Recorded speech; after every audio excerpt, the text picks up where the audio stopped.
ng buyang. Ang inyong kapitan, para sa kaalaman ng lahat, isog ba ng inyong kapitan? Isog. Ang pagkalam ko nito, meron itong tractor dito eh. Mo, di ba? So, sa listahan ng province noon, ang tractor hindi ko nakikita sa GSO office. Pero pinipilit ng kapitan that time, property na ito ng province. Sabi ko sa kanya, paano kukunin ang tractor na yan? Wala nang malistahan sa probinsya. But anyway, ganyan talaga ang buhay. Kung makita ko ninyo, ngayon nagbago na ang lalawigan ng Maguindanao del Sur. Itong South Upi, mula sa South Upi, Palayan, Dindulungan, Angal, Hooper, Mama Sapano, Saidona, Datupiyang, Salibo, Datu Saudi,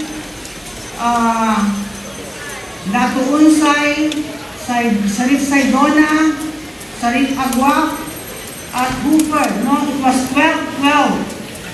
Nahati na ito ng dalawang distrito, particularly sa mga board members. Ibig sabihin nito, magkakaroon ng board members na 10 ang lalawigan ng Maguindanao del Sur. So matutukan ngayon ito kung dati-dati, ilan lamang, malaki na pangalaki ng probinsya natin, that is 36 municipalities.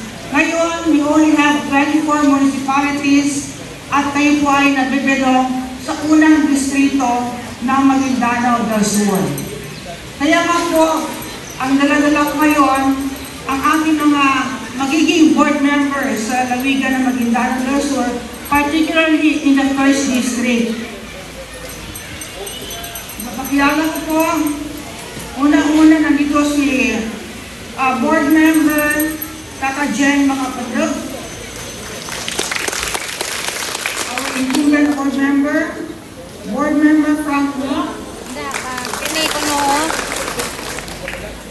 Ito, nag-isang babae, ako dalawang babae dito sa inyo.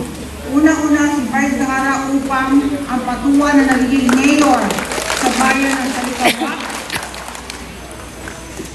At ang ating mga kasama